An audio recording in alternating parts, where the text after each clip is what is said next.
दोस्तों नमस्कार, मैं हूं दीपक और आप देख रहे हैं मुझे अनअकैडमी शिक्षा पर टॉक विद टॉप एडुकेटर के आज के पार्ट 2 एपिसोड में हमारे साथ हैं आशीष चौरसिया सर। सर आपका एक बार फिर से बहुत-बहुत स्वागत है हमारे इस शो में। Thank you sir. जी। तो सर से हम लोगों ने कल काफ़ी सारी बातें की थी, सर के बारे में जाना और काफ़ी सारी चीज़ें जो हम लोगों को नहीं पता थी। कहीं न कहीं आप लोगों ने भी रिलेट किया होगा दोस्तों। और ऐसा नहीं है कि सर बहुत ही बड़े क्या बोलिएगा कि रिच फैमिली या अंबानी फैमिली से हैं जो सर आज इस पोज़ीशन पे हैं, ऐसा कुछ भी नहीं है। सर भी बहुत ही छोटे बैकग्राउंड से हैं और अपने आप को बनाया है। तो अगर सर बना सकते हैं, तो आप और हम क्यों नहीं बना सकते? इस चीज़ पर आपको ज़रूर सोचना चाहिए। लेकिन आज का आपके टेट कैटेगरी के लिए वीडियो बहुत इंपॉर्टेंट होगा। आज का जो ये हमारा डिस्कशन होगा। सर मोस्टली सारे सब्जेक्ट की आप पढ़ाई बच्चों को करवाते हैं? हाँ सर। जी। तो सर अगर एक स्टूडेंट अभी जो इस वीडियो को देख रहा है और अगर वो अभी से प्लान कर रहा है कि मुझे आने वाले एमपी-टेट, रीटेट या रीट या सी-टेट या यूपी-टेट किसी भी एग्ज़ाम को क्वालीफाई करना है, इसको बढ़िया से करना है, तो उसकी कैसे स्ट्रैटेजी रहनी चाहिए सर? सब्जेक्ट वाइज़ या ओवरऑल कैसा माइंडसेट रहना चाहिए, कैसा शेड्यूल रहना चाहिए? थोड़ा आपके एक्सपीरियंस से सर प्लीज़ बताएँगे। सर मैंने ये देखा है सर, जब आप अभी जैसे कि हम एग्जांपल लेते हैं सीटेट का एग्जाम। जी। आपने देखा होगा जैसे 28 लाख लोग इसका भरते ही भरते हैं। जी कभी सर। 28 लाख, कभी 32 लाख लोग इसका फॉर्म भरते हैं। जी। पर आपने ये भी देखा होगा जब क्वालिफिकेशन रेशो हम लोग देखते हैं तो वो निकलता है 4 लाख, 6 लाख, बस यहीं तक रुक पाता है। जी इससे सर। ज़्यादा तो मैंने रेशो अभी तक नहीं देखा। जी। इसका एक मेन रीज़न ये होता है कि आज बच्चा कॉम्पिटिटिव एग्जाम की तैयारी तो कर रहा है, पर हुँ, उसमें से मैंने कुछ ही बच्चों का डेडिकेशन देखा। है ना? हुँ। मोस्टली बच्चे जो होते हैं वो एग्ज़ाम के एंड पीरियड में आते हैं, या तो मैंने देखा है लगभग विदिन जब 1 मंथ रहता है ना, तब इन जी, लोग क्या करते हैं, रेडी होते हैं। जी। और रेडी होने के बाद ये कि इन लोगों को मैंने एक चीज़ देखी है कि ये कहते हैं कि सर हमारा एग्ज़ाम क्लियर नहीं हुआ। हुँ, हमने बहुत पढ़ा, ये किया, हुँ, वो किया, पर हमारा एग्ज़ाम क्लियर नहीं हुआ। पर मैंने ये देखा है कि वही बच्चे का एग्ज़ाम क्लियर नहीं हुआ जो लास्ट मोमेंट में बैकअप लिया है जिनने। हुँ, हुँ। हालाँकि जो एक सीरियस स्टडी कर रहा था, उनमें से अभी तक मैंने किसी स्टूडेंट को नहीं देखा कि उसने कहा हो आगे कि मेरा एग्ज़ाम क्लियर नहीं हुआ। अच्छा, जी। तो ये भी एक बड़ा डिफरेंस होती है कि इसमें इनका जो प्लान है, जो स्ट्रैटेजी है कि हम लोग लास्ट मोमेंट में पढ़ के एग्ज़ाम को निकालेंगे, या तो हम अभी सारे काम निपटा देते हैं और हुँ, लास्ट मोमेंट में हम सारा दिन दे देंगे। हुँ, 12-12 घंटे पढ़ लेंगे और उससे एग्ज़ाम क्रैक हो जाएगा। तो ये मेरे हिसाब से थोड़ा-सा मेरे अकॉर्डिंग अगर मैं देखूँ, जितना मेरा एक्सपीरियंस है, ये थोड़ा-सा मुझे अलग लगता है जी। और थोड़ा-सा गलत भी लगता बिल्कुल, है। बिल्कुल सर। हालाँकि ये प्रैक्टिकली तो नहीं है, पर ये काम करता होगा, हुँ, पर सभी के ऊपर नहीं करता ये। तो कोई भी एग्ज़ाम को क्लियर करना आई डोंट थिंक सो कि उतनी बड़ी बात है। अगर आप सही तरीके से आप स्टडी कर रहे हैं, आपको सही गाइडेंस मिल रहा है हुँ, और आप एक डेडिकेशन के साथ इसकी तैयारी कर रहे हैं, तो डेफ़िनिटली वो आप क्रैक करेंगे ही करेंगे। जी। जैसे कि अभी हाल ही में ही एमपी का एग्ज़ाम निकला हुआ है, नीट का एग्ज़ाम निकला हुआ है और आज की मैं थोड़ा-सा बुकों के बारे में बात करूँगा, तो जी। आज की जो पुस्तकें हैं ना, ये भी काफ़ी भ्रमित भी कर देती है, ये मैंने देखा है। हुँ, जब मैं खुद ही बुकों का एनालाइज़ करता हूँ ना, तो उसमें ही आपने भी देखा होगा सर, किसी जी, बुक में कुछ आंसर लिखा हुआ होता है, किसी बुक हुँ, में वो होता है। जी। बहुत तो कन्फ्यूज़न होता है एक्चुअल क्या इसमें। होता है आज, हुँ, हाँ, वेरिएशन बहुत होती है, आपने देखी है। हुँ, हर एक राइटर के पास मतलब अलग ही आंसर रहते हैं, जी, जो साइकोलॉजी के हैं, तो जी, वो अलग मैटर है कि बच्चा मतलब बुक के साथ भी पूरे तरीके से डिपेंड नहीं हो सकता। जी। मतलब आज एग्ज़ाम को क्रैक करना है तो सबसे पहले उसको मतलब बेहतर लोगों को चुनना पड़ेगा। हुँ, जो उनको मतलब वहाँ तक, जैसे कि सपोज़ करिए अगर हमें रेस में दौड़ना है तो हमारे पास जो घोड़े हैं वो भी बेहतर होने चाहिए। जी, जी। तो उसी तरह क्या होता है, वहाँ पर एक स्टूडेंट को जो है ना टीचर का सिलेक्शन सही होना चाहिए पहले, हुँ, और दूसरा उसका डेडिकेशन होना चाहिए। और एक बात ये है कि आजकल मैंने ये भी देखा है कि मोस्टली बच्चे जो है वो सिलेबस को अंडरस्टैंड नहीं करते जी, और बिना सिलेबस के प्रिपरेशन करते हैं, और बहुत सारे स्टूडेंट आपको ऐसे भी मिलेंगे जिनको सिलेबस ही नहीं पता होगा और जी, वो एग्ज़ाम 2-3 बार दे चुके होंगे। जी। ये मेरा भी एक्सपीरियंस रहा है। बिल्कुल तो सर। किसी हुँ, भी एग्ज़ाम क्रैक करना है तो सबसे पहले तो उसका सिलेबस अंडरस्टैंड करना चाहिए। हुँ, अब जैसे कोई आप मकान खड़ा कर रहे हैं, उसका फाउंडेशन ही नहीं है। आप हुँ, सोच रहे हैं उसकी छत ऊपर लटक जाए तो जी। नहीं है, और वो कब तक लटक जाए ये भी कह नहीं सकते। हुँ, तो वो सिचुएशन मैंने यहाँ देखी, बच्चों की इनको सिलेबस क्लियर नहीं है। हुँ, और साथ-साथ में क्या होता है, सिलेबस के अकॉर्डिंग भी मैंने देखा है कि बच्चे जो होते हैं ना, वो कम पढ़ने वाले अभी हैं सिलेबस के अकॉर्डिंगली। जी कुछ ही बच्चे हैं डेडिकेटेड के साथ पढ़ते हैं, वो डेफिनेटली अच्छा करते हैं, एग्जाम भी क्रैक करते हैं। अभी हाल ही में आपने देखा था सीटेट का जो एग्जाम हुआ था, जी उसमें मेरा ये नहीं, मतलब हर तरीके से बच्चे लाखों की संख्या में इस बार क्वालिफाई हुए हैं। और जी मतलब इस बार का जो एग्जाम था उसमें 120 ऐसा था बच्चों के लिए, जो एक मतलब कह लीजिए नॉर्मल स्कोर। बिल्कुल सर।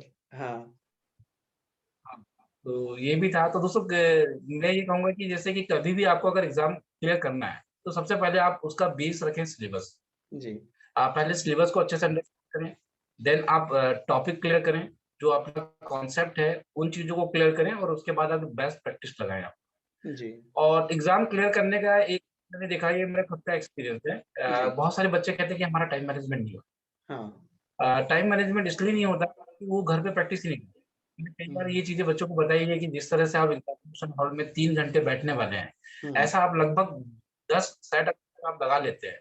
हम्म उसी तरीके से सेम कि आप टाइमिंग सेट करिए, जी 3 घंटे का घर पे बिना किसी आप पेपर लीजिए, ओएमआर सीट लीजिए और पूरा अटेम्प्ट करिए आप, जिस तरह हम्म से आप एग्जामिनेशन हॉल में अटेम्प्ट करने वाले करने आप वाला खुद चेक करिए कि क्या मैं 3 घंटे में कर पा रहा हूँ या नहीं कर पा रहा हूँ। हम्म अब डेफिनेटली आप घर पे नहीं कर पा रहे हैं, एग्जामिनेशन हॉल में नहीं कर पाएंगे, हम्म क्योंकि अगर आप घर पे सर 2 घंटे में कर पाते हैं, तो जी एग्जामिनेशन हॉल में वो चीजें आप 3 घंटे में, सही बात सर। क्योंकि हाँ वहां एक अलग ही प्रकार का प्रेशर आ जाता है। और हाँ उस प्रेशर में क्या होता है, टाइम थोड़ा ज्यादा ही चलती है। जैसे कि आप घर पे उस चीज को 1.5 घंटे में कर रहे हो, तो मैं ये मान सकता हूँ कि वहां पे शायद आप उसे 3 घंटे में कर लो। जी जी, वो एक अलग फ़ोबिया आता है। आप नए जगह पे जाते हैं, सडनली सब कुछ होता है वहाँ पे, नए टीचर्स रहते हैं, इन्विजिलेटर हैं, सडनली पेपर मिला, माइंड में प्रेशर है कि यही तो एग्ज़ाम है, तो वो कई चीज़ें बिल्कुल रहती हैं। सर, आपने बहुत बढ़िया दोनों ही तरीके से बताया। पहले तो आपने सब्जेक्ट को पढ़ने का, सिलेबस का बताया, सही टीचर सिलेक्शन,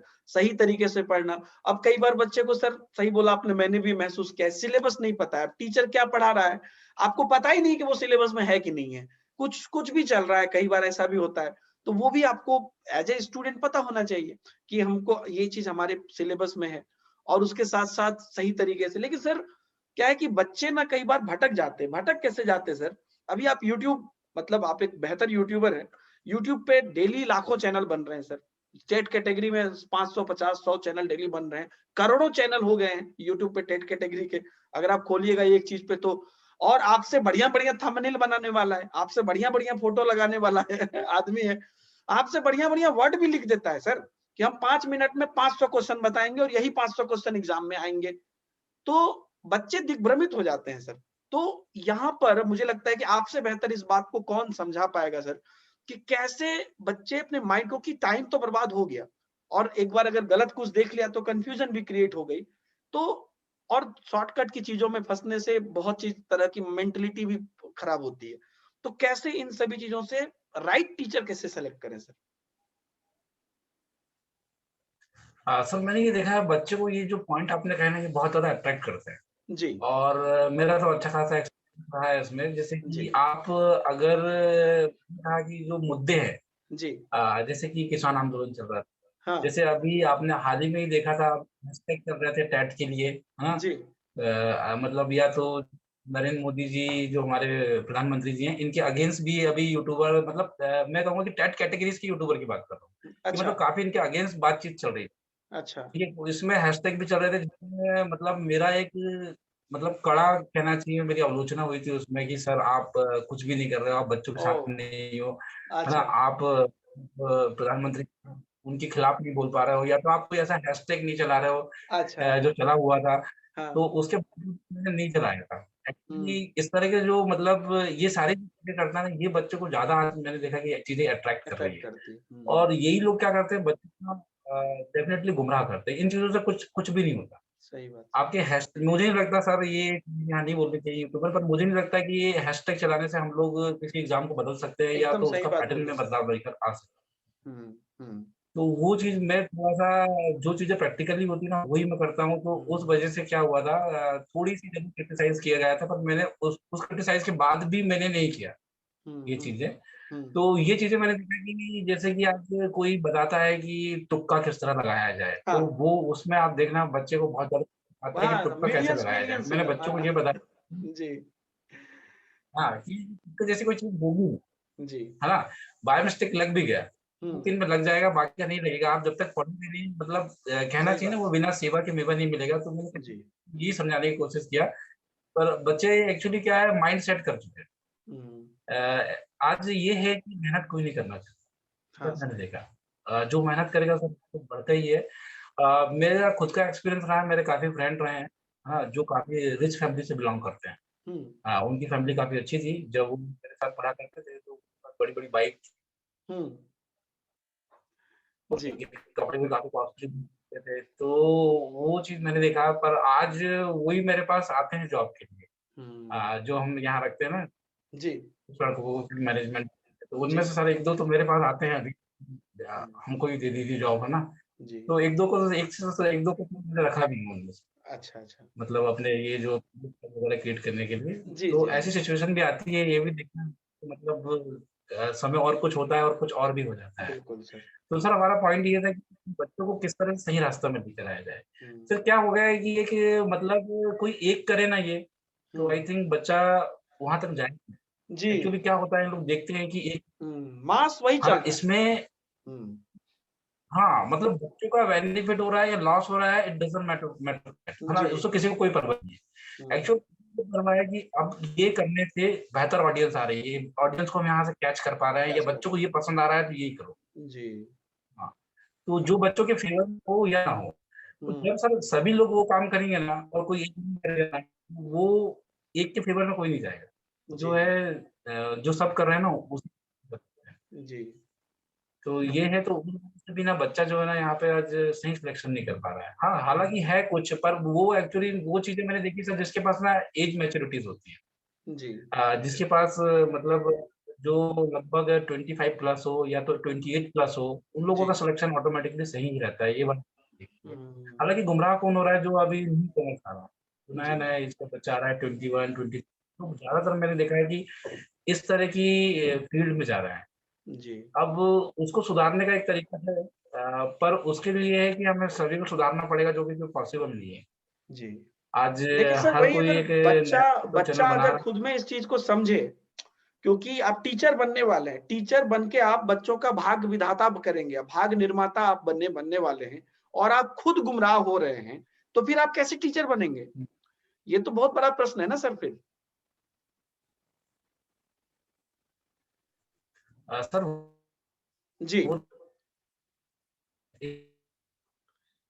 इंस्टीट्यूट के लिए होना चाहिए कि हुँ। मतलब हम लोग कुछ अच्छा करने के लिए टीचर बन रहे हैं। जी। तो ये पॉइंट एक बहुत ही पॉजिटिव है। जी। बाकी अगर आप टीचर बन रहे हो अर्निंग के लिए, तो एक अलग ही पॉइंट है। जहाँ हाँ। प्रीवियस लोकेशन में रहता था, वहाँ मैंने खुद गवर्नमेंट टीचर को देखा। जी। हाँ, अभी यहाँ पे मैं वो नहीं कर रहा हूँ, पर मैंने जी सर। हुँ। लोगों का कि वो लोग बिल्कुल, और कह बिल्कुल। देते हैं, कभी होता है कि हुँ। हुँ। सैलरी आ रही है अकाउंट में, क्या करना, किसी मतलब के भी पढ़ा रहे हैं, है ना? जी। वो एक अलग चीज़ें होती हैं। जी। दोनों में भी डिफरेंस होता है। तो ये 2 टाइप के टीचर मैंने देखे हैं, कि एक जी। टीचर जो होता है, जो मतलब वो जो काम करता है, राष्ट्र निर्माण के लिए काम करता है। जैसे कि आपने आई थिंक सुना होगा कि जो चाणक्य हैं, उन्होंने कहा था कि वो टीचर असफल है जो बच्चों के अंदर राष्ट्रीय हित जागृत ना कर पाए, ना कर है ना? पाए, टीचर बिल्कुल। वही सफल होगा जो बच्चों के अंदर राष्ट्र। हुँ। बिल्कुल, तो बिल्कुल। ये आज मतलब सबसे पहले जो शिक्षक बनने जा रहे हैं, उनको एक मैसेज देना चाहूँगा, या तो जो शिक्षक हैं उनको भी, कि जी। आपको सबसे पहले राष्ट्र हित के बारे में सोचना चाहिए। हुँ। उसके बाद आपका हित। हुँ। बिल्कुल, वही है मतलब मन से टीचर बनना ज़रूरी है। शिक्षक की तरह सोचना हाँ, ज़रूरी है, अपने अंदर शिक्षक के गुण लाना ज़रूरी है। नहीं तो सर आप देखिए यूट्यूब पर आपके भी लाइव चलते हैं, आप बहुत इतने-इतने बच्चे जुड़ते होंगे, कभी कोई बच्चा गाली दे देगा, किसी और के इन्फ्लुएंस में आके मेबी किसी रीज़न से। आप टीचर बनने जा रहे हैं, आप गाली कैसे दे हुँ, सकते हैं? आपके अंदर पहली बात तो शिक्षक के गुण नहीं है। सिचुएशन मान लीजिए कि हम आप बहुत खराब हो गए। फिर भी आप किसी को गलत शब्द हुँ, कैसे बोल सकते हैं? अगर आप एक टीचर बनने जा रहे हैं, पहली बात तो आपके अंदर टीचर के गुण ही नहीं है, तो आप टीचर कभी नहीं बन पाएँगे।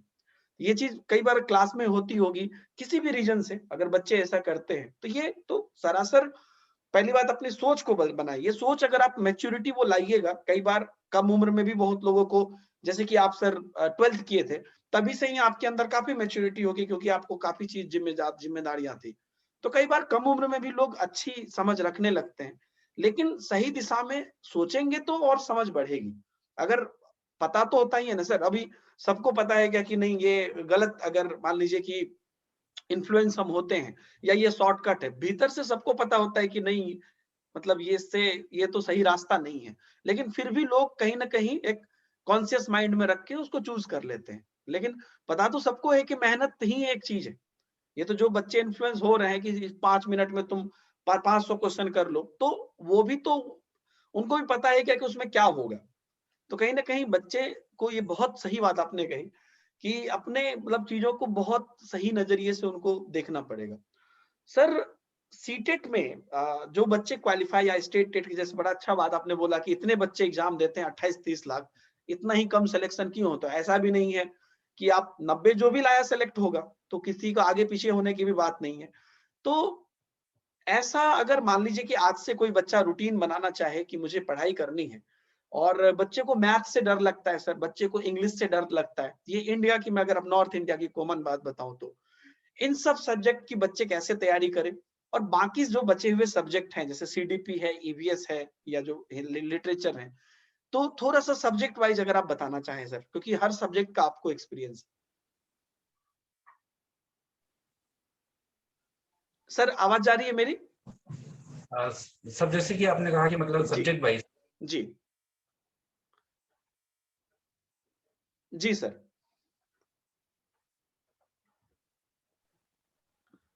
जी सर, सब्जेक्ट वाइज़ बताने की कोशिश करेंगे सर। जी। सर जैसे कि आपने कहा कि सब्जेक्ट वाइज, तो देखिए उस तैयारी करना एक अलग बात होती है और उस एग्जाम को क्लियर करना ना एक अलग बात होती है। जैसे कि जी, आपको मैंने बताया कि लोग बाग देखना चाहते हैं कि मतलब 5 मिनट में बहुत बड़ा इनको कुछ मिल जाए, उनका एग्जाम क्लियर हो जाए।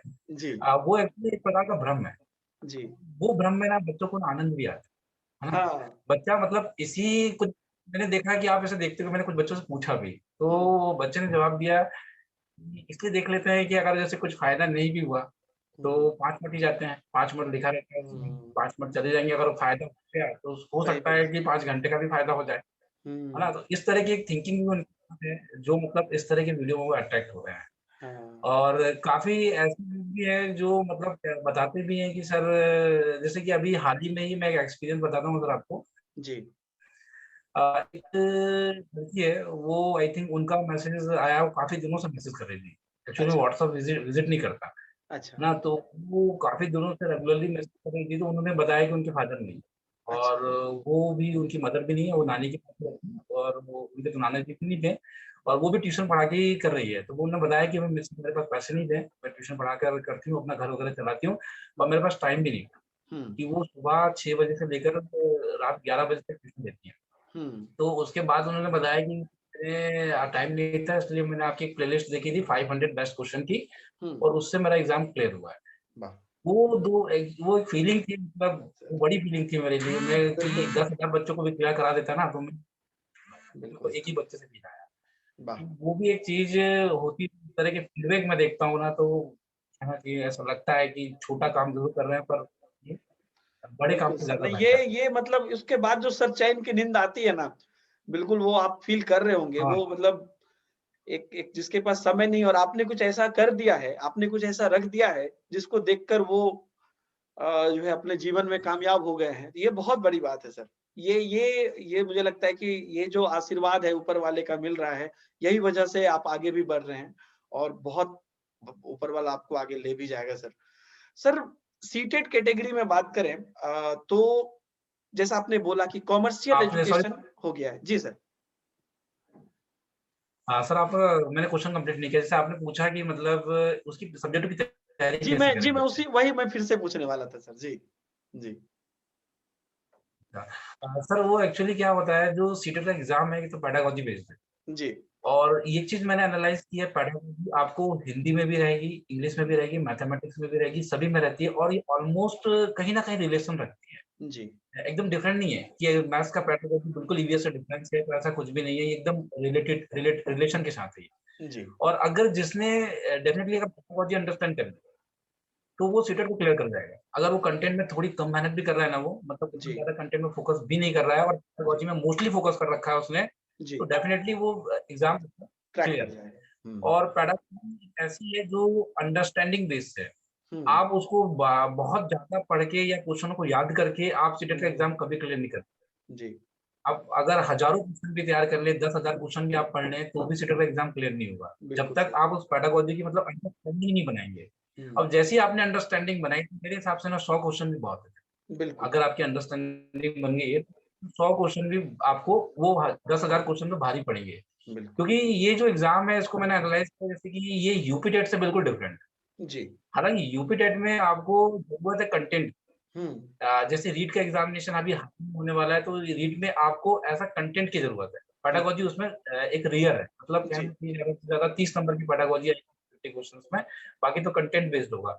हम्म, तो ऐसे एग्जाम में ज्यादा आपको वर्क करना पड़ता है, ज्यादा इसमें मेहनत करना पड़ता है, क्योंकि कंटेंट थोड़ा सा, मैं कहूँगा इसका जो एरिया है थोड़ा सा वास्ट है जी, कंटेंट का। और जी, पेडागोजी का मैं समझता हूँ कि थोड़ा सा एरिया जरूर कम है जी, कंटेंट के, अगर कंपेरिजन में हम लोग लेंगे। तो जी, मेरे हिसाब से सीटेट का एग्जाम क्वालिफाई करना और उसकी तैयारी करना ज्यादा इजी है देन हम्म, यूपी टेट और रीट। पर ऐसा लोगों को नहीं लगता है। ऐसा जी, उनको लगता है कि सीटेट सबसे इम्पोर्टेंट है और सबसे बड़ा एग्जाम है, और उसके बाद ही सारे एग्जाम मतलब होते जी, हैं। जी, तो ये सीटेट के लिए मैं एक ही बात कहना चाहूंगा कि इसमें आप जो भी डेफिनेटली एग्जाम को क्लियर करना चाहते हैं, तो पेडागोजी में अंडरस्टैंडिंग बनाए। हम्म, और इसमें दूसरी चीज ये बताऊंगा कि उसे एनसीईआरटी में फोकस करना चाहिए। अच्छा, जैसे कि एनसीईआरटी ईवीएस फोकस करना, एनसीईआरटी जिस तरह की उसे एसएसटी की फोकस करना चाहिए, साइंस की फोकस करना चाहिए।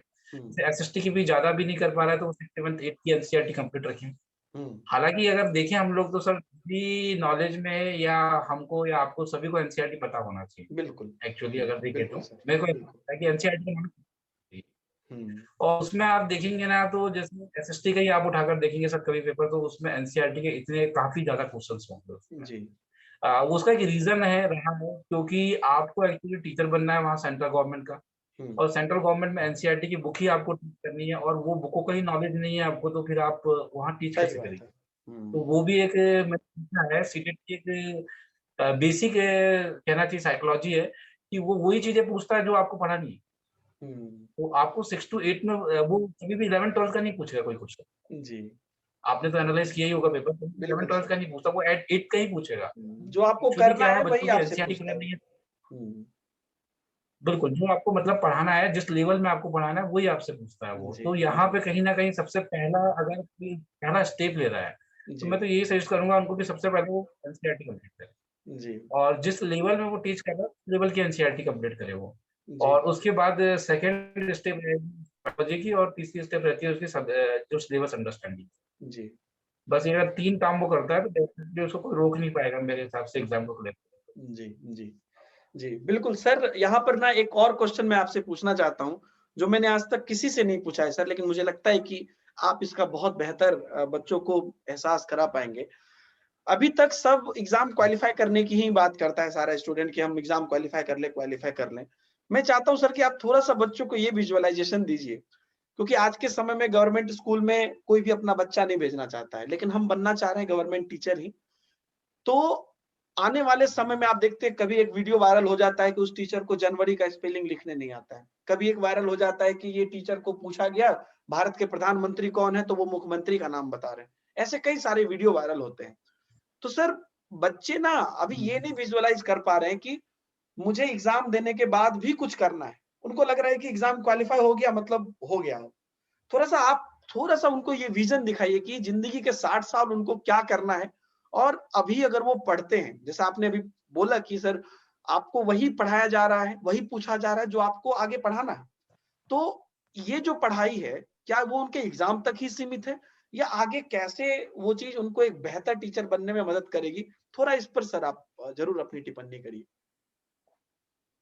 हाँ, सर देखिए क्या होता है, जैसे कि ये आपने बहुत अच्छा पूछा कि एग्ज़ाम क्वालीफाई हो गया है मतलब सब कुछ खत्म हो गया है। हाँ ऐसा जी, जी। बिल्कुल भी नहीं है। इवन कहूँगा कि आपको कोई जॉब भी मिल गई है, तब भी कुछ खत्म नहीं हुआ है। हुँ, उसके आगे भी आपके पास पोस्ट होती है, उसके आगे भी पोस्ट होती है, उसके आगे भी पोस्ट होती है, या उससे भी बड़ा तो कोई एग्ज़ाम होता है। जी। मतलब आप एक जगह में सेटल होके सैटिस्फाइड हो जा रहा है, तो ये मैं कहूँगा कि फिर आपकी यहाँ पर ग्रोथ खत्म हो गई है। आप हुँ, अब कुछ बड़ा नहीं कर पाएँगे। जी। जैसे आप ऐसा अगर केंद्रीय विद्यालय के भी शिक्षक हैं, हुँ, तो आप कोशिश करिए वहाँ के प्रिंसिपल बनने की। जी। ना आपके पास क्वालिफ़िकेशन है, बस सब कुछ है, तो आप प्रिंसिपल क्यों नहीं बन सकते? तो आप प्रिंसिपल भी बन सकते हैं। आप उसके लिए फिर से और हायर स्टडी कर सकते हैं। आप वहाँ तक पहुँचने के लिए कर सकते हैं, या हो सकता है कि आपको एक पॉइंट मिल गया हो, आपका सपना हो शायद आईएएस बनने का, तो आप जी, ऐसा केंद्रीय विद्यालय का शिक्षक रहकर भी एक आईएएस की तैयारी कर सकते कर सकते हैं। हैं और एक आईएएस तक भी। जी। तो मैं यही कहूँगा सभी को कि किसी भी एक पोस्ट में पहुँचने के बाद आप मतलब कंप्लीटली उसी में रुक मत जाइए। हुँ, उसके आगे के भी रास्ते क्या हैं, उसके बारे में सोचिए और कहीं न कहीं रास्तों में आगे जाने के लिए आप जी। अगला स्टेप लीजिए। हुँ, क्योंकि मैंने ऐसे बहुत सारे लोगों को देखा है सर, जो मतलब एक छोटी जॉब लेने के बाद वो जॉब छोड़ते हैं, उसके बाद फिर बड़ी जॉब लेते हैं। एक जी, मेरे साथ एक फ्रेंड थे, वो बैंक में कैशियर थे। जी, उन्होंने पीएचडी किया हुआ था, सॉरी। जी, तो जी। उनको उसके बावजूद कैशियर होने के बावजूद उन्होंने क्या किया, ये लगातार फॉर्म भरते रहे और अभी वो लेक्चरर हैं। वाह! तो उन्होंने जॉब लीव कर दी और वो अभी हाल ही में लेक्चरर बनी। जी, तो इस तरीके से होता है, क्या होता है वो भी सोच होना चाहिए, और नहीं तो मैंने कई लोगों को देखा है वो प्राइमरी में ही, वो रह जाते हैं। प्राइमरी में थे, आज भी वो जी। प्राइमरी। कुछ ऐसे इनफैक्ट लोग सर हैं। अगर अगर मान लीजिए अभी की चीज़ों को वो अच्छे से नहीं पढ़े, आगे वो टीचर बन भी गए तो प्राइमरी में भी अच्छे से नहीं पढ़ा पाएँगे ना। क्योंकि वो भी पढ़ाने के लिए कम से कम ये जानना तो ज़रूरी था। एक बेहतर टीचर बनने के लिए जैसे आपने हाँ, पेडागोजी की बात की करी या जो कंटेंट भी जो है, आप वो नहीं जानेंगे तो आप तो वहाँ पर भी मान लीजिए 10 टीचर के बीच ही आप प्राइमरी में टीचर हैं। तो एक रिस्पेक्टेड टीचर आज मान लीजिए आशीष चौरसिया को आज से 4 साल पहले भी लोग फेवरेट टीचर मानता था, आज भी मानता है। तो ऐसा थोड़ी है कि आशीष चौरसिया उसी दिन मेहनत करना बंद कर दिए थे। वो तो उस दिन से मेहनत किए जा रहे हैं और आज भी मेहनत कर रहे हैं तभी फेवरेट टीचर हैं। ऐसा थोड़ी है कि बस हो गया वो कर दिए तो उसी पर नाम आज हो रहा है। वो तो हर दिन मेहनत कर रहे हैं। तो उनको भी तो हर दिन हाँ, मेहनत करना ही पड़ेगा तभी ना सर वो बिल्कुल। आगे बढ़ेंगे। नहीं तो एक क्वालीफाई कर लिया या जैसे-तैसे 90 नंबर ले जी। आया, है ना सर? हुँ। तो सर, हाँ, ऐसी ये बहुत ही अच्छी चीज़ आपने कही है, और ये जी, एक्चुअली मैं बोलने वाला था इसके बारे में। जी, सर, इसमें 2 बातें कहूँगा मैं, जैसे कि अभी था कि एक बच्चा था, वो स्क्रीनशॉट मेरे साथ शेयर करता है कि सीटेट का कट ऑफ, जी, ठीक है? सीटेट का इस बार कट ऑफ जा रहा है 110 नंबर। जी, वो उसने मेरे पास इमेजेस शेयर की, मैंने बोला सीटेट का हाँ। ये तो मैं पहली बार सुन रहा हूँ। सीटेट में कट ऑफ नहीं है, जी, क्वालीफाई क्या बोल रहा है? तो देखा तो मैं कुछ स्क्रीनशॉट्स आए मेरे पास 3 से 4, बोलते हैं कि सीटेट का कट ऑफ इस बार बच्चों को है कि इसका कट ऑफ नहीं चला। हाँ। कट ऑफ उन एग्ज़ामिनेशन में होता है जो डायरेक्टली जॉब होती है। बताइए तो इसी यहाँ तरीके तक जानकारी से नहीं है। आपने जनवरी वाला एग्ज़ाम, हुँ। अब सोचिए ना, आप सीटेट ये खुद निकाल रहे हैं। जिसने आज तक सीटेट की मतलब साइड ने नहीं सोची है कट ऑफ निकालने की, ये खुद से कट ऑफ निकाल रहे हैं। जी, और इसी को जैसे आपने बताया कि जनवरी की जी, हिंदी की स्पेलिंग नहीं बन रही, उसका एक रीज़न है। वो एक कहना चाहिए कि ये पहली बात तो जो अपनी जॉब है ना, उसके प्रति जागरूक नहीं है। और जी, एक ऐसा टीचर होना चाहिए, टीचर की जॉब सबसे ज़्यादा डिफिकल्ट है। जी, लोग बाग ऐसा मानते हैं कि सबसे ज़्यादा रिलैक्स जॉब है और उसमें बहुत ज़्यादा रिलैक्सेशन है, तो ऐसा बिल्कुल भी नहीं है। जी, ये मतलब बहुत जो और जॉब उससे ज़्यादा बहुत ज़्यादा मतलब डिफिकल्टीज़ क्यों है? क्योंकि इसमें आपको ना डेली अपडेट होना पड़ता है। अगर आप जिस दिन अपडेट होना बंद हो जाएँगे ना, उस दिन मतलब आप बिल्कुल नहीं सर। रहेंगे, आप ये आउट हैं। समझिए। जैसे कि आप सपोज़ करिए आप जी, ये स्कूल के टीचर भी हैं, तब भी आपको ऐसा टीचर ऐसा प्राइमरी स्कूल में तो आपको कुछ पढ़ाना नहीं है, फिर भी आपको अपडेट रहना चाहिए बिल्कुल। कि एनवायरनमेंट में क्या चल रहा है, क्या हो रहा है। हाँ, तो एक्चुअली जानकारी होना चाहिए, जैसे कि आज मान लेते हैं किसान आंदोलन चल रहा है। जी, अगर कोई बच्चा ही उठ के पूछ लेता है कि भाई किसान आंदोलन क्यों चल रहा है, क्यों कर रहे हैं किसान आंदोलन, तो कम से कम टीचर बच्चों को सही राह तो दिखा पाए। बिल्कुल, अब बिल्कुल। आपको यही नहीं पता है किसान आंदोलन क्यों आंदोलन कर रहा है, तो आप बच्चों को क्या राह दिखाएँगे? क्या राह दिखाएँगे? है सही ना? बात है। इसलिए क्या होता है, कंटिन्यू अपडेट रहना पड़ता है। तो इसलिए मैं कह रहा हूँ कि टीचर के पास एक बहुत कम समय होता है अगर वो अपडेट होना चाहे। हाँ, हुँ, और वहीं पे इसकी जॉब मतलब बहुत डिफिकल्ट बन जाता है। अब जी, अपडेट होने का भी मैंने सर एक चीज़ ये देखा है, जब मैंने अपना सेंटर बंद किया, जी, तो काफ़ी अच्छा सेंटर था मेरा, जी, राइट अकेडमी, जब मैंने क्लोज़ किया तो मैंने किसी एक मेरा फ्रेंड ही था, वो उसका भी एक इंस्टीट्यूट था, तो मैंने उसको दिया। अच्छा, तो मैंने उसके अंदर एक बात देखी कि वो बहुत ज़्यादा रिलैक्स रहता था, है ना? अच्छा, वो मतलब अक्सर मेरे को होटलों में पता है ये वो, मैंने बोला तुम इतने रिलैक्स कैसे रहते थे? हाँ, तो बोलता है कि अपने को सर वही पढ़ाना होता है, रोज़ पढ़ाते हैं, तो हुँ, उससे रिलैक्स रहते हैं। तो मैंने बोला कभी मेथड इम्प्रूव नहीं करते, कभी अपन ने सर ये मेथड से बताया है तो उसको थोड़ा-सा और हुँ, इम्प्रूवमेंट लेकर आए, कुछ बच्चों को मज़ेदार या हुँ, बताएँ, हुँ, करते हैं हुँ, आप? बोले मेथड वही है सर कि अगर आप अपडेट रहना चाहें, हुँ, तो आप काम हो सकता है कि मतलब टीचर को फ्री रहने का मौका ही नहीं मिलेगा। बिल्कुल, अपडेट रहने का मतलब ये है कि अपनी जो टीचिंग थोड़ा-थोड़ा आपको परिवर्तन लेकर आना होगा। बिल्कुल, हालाँकि कई बार समय नहीं मिल पाता है। बिल्कुल सर। हालाँकि मेरे पास तो इतने ज़्यादा काम हो गए हैं कि अभी मेरे पास बहुत कम समय है। जी, जी, जी। अब सारा चीज़ मेरे को हैंडल करना पड़ता है। बिल्कुल, और बिल्कुल हालाँकि सर। कुछ बिज़नेस मैंने भी स्टार्ट किए हैं तो हुँ। नहीं, बहुत कुछ पैरेलली सर आपका चला रहे हैं और इतना कुछ मतलब इतना आसान नहीं है। मतलब मैं यहाँ पे बोल भी दूँ तो वो बहुत कम होगा और वो आप बहुत अच्छी तरीके से मतलब आज इतना कुछ जानने को बच्चों को मौका मिल रहा है, मुझे लगता है कोई नहीं आशीष चौरसिया के बारे में इतना कुछ जानता होगा। सर आपका बहुत समय मैं ले लिया हूँ, मुझे लगता है मतलब आपकी घड़ी की सुई आपको जाने के लिए कह रही है। आप बहुत मतलब समय ऑलरेडी दे चुके हैं। सर जाते-जाते कुछ संदेश अगर आप बच्चों को देना चाहें तो क्या बोलना चाहेंगे सर? सर देखिए बच्चों को एक ही संदेश देना चाहूँगा कि देखिए हर जो उनके पेरेंट्स होते हैं जी, कहीं न कहीं कोई न कोई उनके साथ एक ड्रीम जुड़ा हुआ होता है। जी, छोटा-सा रहता है ना जब वो बच्चा मतलब क्या जन्म ही लेता है, जी, तब से उनका एक ड्रीम कनेक्ट होता है उनके साथ। जी, धीरे-धीरे बच्चों को जब हम लोग 12th कराते हैं या कोई डिग्री कराते हैं, तो कहीं न कहीं वो ड्रीम उनके साथ एक कनेक्ट रहता है और आजकल की जनरेशन में देख रहा हूँ ना वो मतलब उस ड्रीम का रिस्पेक्ट नहीं करती है। हुँ, मैंने मोस्ट ऑफ स्टूडेंट में देखती हूँ कि वो कहना चाहिए एक अलग ही वे में रहते हैं या तो जी, अपने पेरेंट्स का साथ दे रहे हैं या तो कहना चाहिए मैं ये नहीं कह रहा हूँ कि वो पेरेंट्स जो कह रहा है वही करें। जी, अपने रास्ते उन्हें आना चाहिए पर कहीं न कहीं मतलब जो उनने अभी तक आपको लेकर जो सपने देखे हैं कहीं न कहीं अपने पेरेंट्स के वो सपने ज़रूर पूरे करने चाहिए और कहीं न कहीं मतलब रिस्पेक्ट देना चाहिए और परिस्थिति में रहे चाहे वो कितना बड़ा क्यों ना हो जाए, चाहे अमेरिका चला जाए या कहीं जाए, कम से कम अपने पेरेंट्स को अपने साथ रखना। जी सर। क्योंकि उन्होंने अपनी लाइफ़ आपको दी है, जैसा कि आप देखते हैं कि पूरा जीवन तो वो दे देते हैं वो शादी के बाद अगर बच्चों को बड़ा करने में या तो उनको एजुकेशन देने में। जी, अब जब आपका चांस आता है तब आप भी अपने मतलब पेरेंट्स के साथ नहीं हो। जी सर। तो एक बात यही कहूँगा कि आप लोग तैयारी कर रहे हैं, जो भी कर रहे हैं, वो अपना एक लक्ष्य बनाएँ और लक्ष्य बनाने के साथ-साथ यहाँ पे जो अपने पेरेंट्स हैं, उसका ड्रीम का भी बिल्कुल ध्यान रखें और दोनों को साथ में लेकर चलें और जी, ज़रूर आप सफलताएँ हासिल करें, पर सफलताओं के बीच में बड़ी सफलता हासिल करने के बाद कम से कम अपने पेरेंट्स को इग्नोर ना करें। वाह! मैंने बहुत सब लोगों को देखा है इसलिए मैंने कही, ये बिल्कुल एक सर। रियल लाइफ़ मेरा एक्सपीरियंस रहा है। बहुत प्रैक्टिकल बात है सर और ये चीज़ सुन तो सब अभी भी लेंगे, सुनने में भी सबको अच्छा लगेगा, लेकिन इम्प्लीमेंट करते समय भूल जाएँगे फिर से। इसलिए ध्यान रखें इस चीज़ का सर ने बहुत बड़ी बात कही है और आज मुझे लगता है कि पूरे यूट्यूब में जो भी टेट कैटेगरी में जितने भी टीचर स्टूडेंट होंगे, उनको आज तक ये पता होगा कि आशीष चौरसिया एक बहुत अच्छे टीचर हैं। आज सबको ये भी पता चला होगा कि आशीष चौरसिया कितने अच्छे इंसान हैं, नेक-दिल इंसान हैं। वो आपका काम, आपका मेहनत और आपकी जो सर इतनी अचीवमेंट के बाद भी जो आपकी शालीनता है, आपका जो आपके अंदर जो सहजता मैं देख रहा हूँ, ये उस चीज़ की गवाह है सर। मैं रियली सैल्यूट करता हूँ आपको भी और नमन करता हूँ आपके माताजी को सर। और माताजी को मेरा प्रणाम और हम सभी लोगों का प्रणाम ज़रूर बोलिएगा और माताजी को ये वीडियो ज़रूर दिखाइएगा। Unacademy India's largest learning platform पर आशीष चौरसिया एक बेहतर एजुकेटर के रूप में है। इतना ही नहीं, इंडिया के ओपन प्लेटफ़ॉर्म यूट्यूब पर आशीष चौरसिया एक बेहतर एजुकेटर के रूप में है और बहुत लोगों को मदद कर रहे हैं। तो ऐसे मतलब बेटे के लिए माताजी आप ज़रूर गर्व करिए। आपका बेटा लाखों बच्चों को, मिलियंस बच्चों को आगे बढ़ा चुका है। तो बहुत ही बेहतर आपका परिवार और आपकी पूरी जो मतलब सपना था अंकल जी का, वो पूरा हो रहा है। तो मैं बहुत-बहुत धन्यवाद देता हूँ सर। आपने अपना समय दिया, इतनी सारी बातें की और मुझे मतलब मुझे या बच्चों को किसी को भी इस बारे में पता नहीं था सर। दिल से आपको बहुत-बहुत धन्यवाद सर।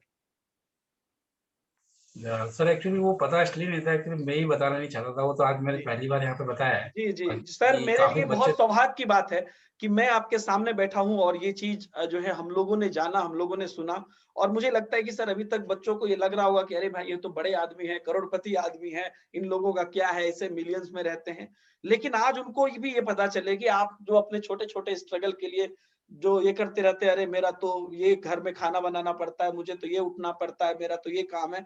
देखिए आपके सामने जो आइकॉन आपके लिए ब्रांड बैठा हुआ है, वो खुद किस स्ट्रगल से आ रहा है। तो सर उनके लिए बहुत फ़ायदेमंद होगा सर ये चीज़। बहुत ही बेहतर काम, नेक काम आज आपने किया है सर। जी। बहुत-बहुत बिल्कुल धन्यवाद सर आपको आप हमारे इस बिल्कुल वीडियो में जुड़ने के लिए बहुत-बहुत धन्यवाद सर। Okay sir. जी। Thank you. तो दोस्तों आप देख रहे थे आशीष चौरसिया सर के साथ ये दूसरा एपिसोड। आप लोग भी अपने माता-पिता का सम्मान करें, बड़े बुजुर्गों का ख्याल रखें, सबों के साथ प्यार बाँटें। हम मिलते हैं नए वीडियो में। Bye bye. जय हिंद।